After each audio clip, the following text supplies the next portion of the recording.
Hi everybody, welcome to this video talk organized by Humble Intellectuals Group from Mysore. The speaker for the topic, The Legacy of Sir Mirza Ismail, is Mr. Syed Tehseen Ahmed. Mr. Tehseen Ahmed is a retired KS officer who has served in many responsible posts in the government of Karnataka during his career, including the post of Assistant Director of Mysore Palace. Although an administrator, Mr. Tehseen Ahmed has wide interest in academics and history. He is the author of a book titled Mysore Palace and also another book titled Nature and the Quran, a Literary Insight. He dabbles in research activities too. His earlier video talk on the subject of Tipu Sultan contribution to the field of horticulture has become viral. So let us now hear Mr. Tehseen Ahmed on the topic, The Legacy of Sir Mirza Ismail. Hello everyone, I am Tehseen Ahmed. I am a retired Karnataka Administrative Service Officer or KS officer for short.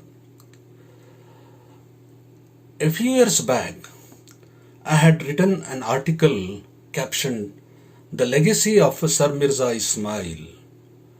This article was very well received. Of late, some of my friends have been insisting that I should do a video talk on this article. So here I am. Public memory sometimes defies logic. While it keeps refreshing the memories of a few famous persons quite often, many other personalities with outstanding achievements to their credit are rarely remembered, and they get consigned to the pages of history books.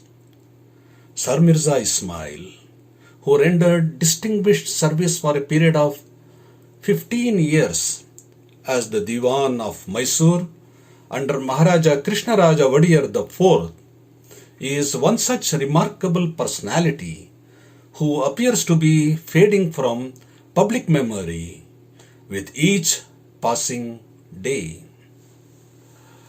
Sir Mirza Ismail's grandfather, Ali Asgar, came from Shiraz, that is Iran, in 1824 and settled down in Bangalore and made a fortune trading horses and Persian shawls. Ali Asgar Road, where he resided in a sprawling bungalow, is named after him.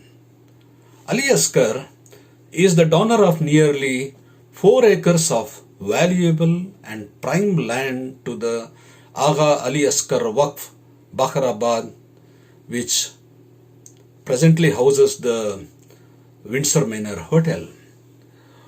Sir Mirza Muhammad Ismail was born in Bangalore on October 24, 1883. He had his schooling at St. Patrick's School, Shule, and the Wesleyan Mission School.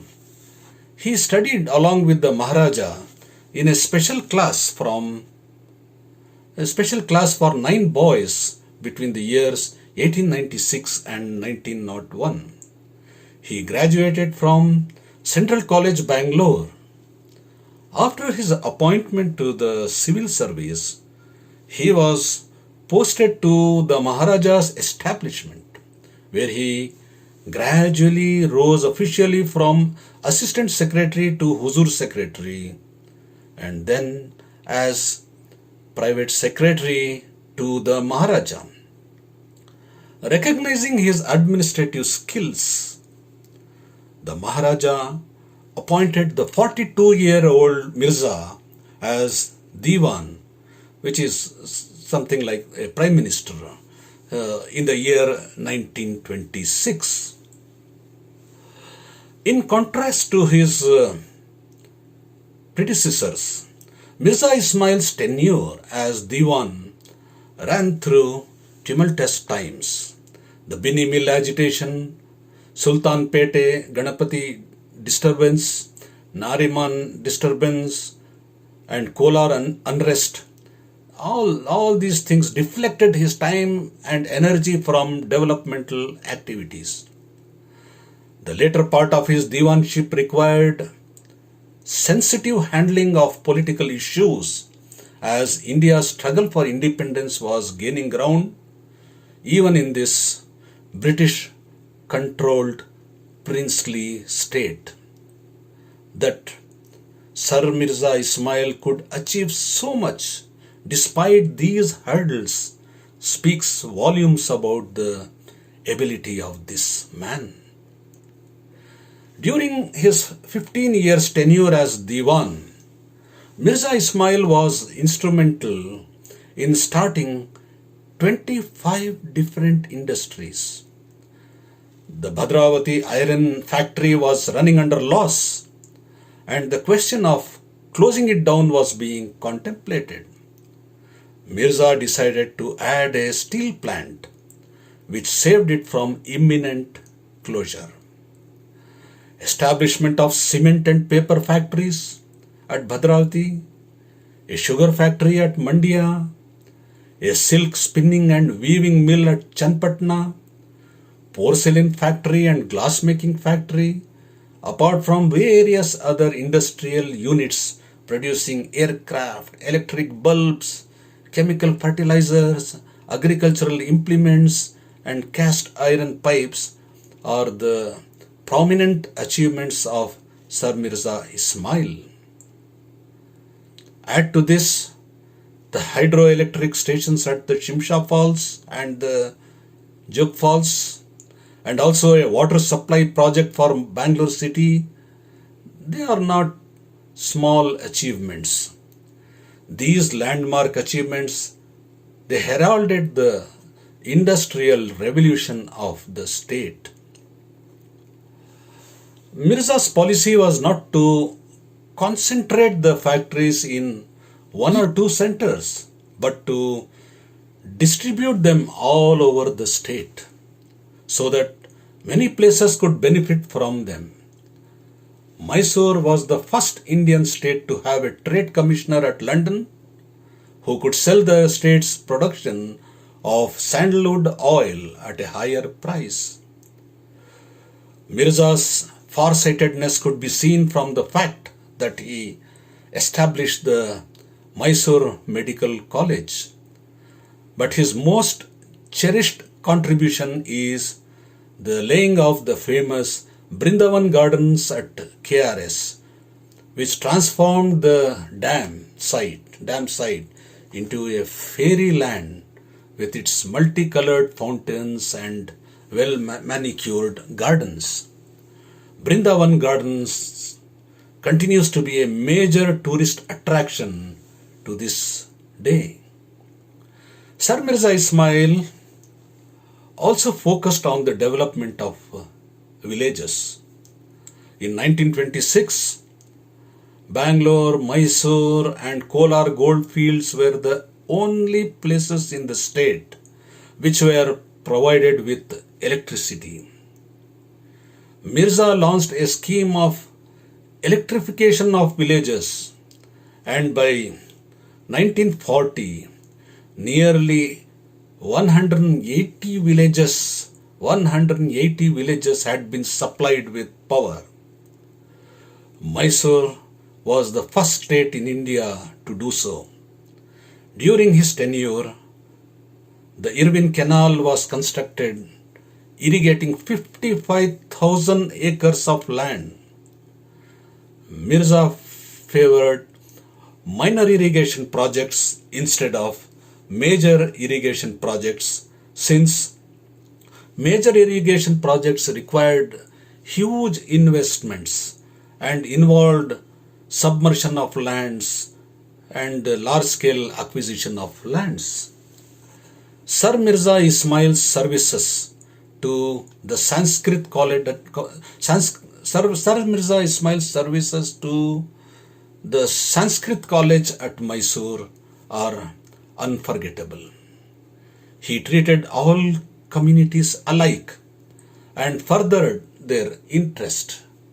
In his autobiography, My Public Life, that is his autobiography, he writes, I felt that one pleases Almighty even more by serving other faiths than one's own.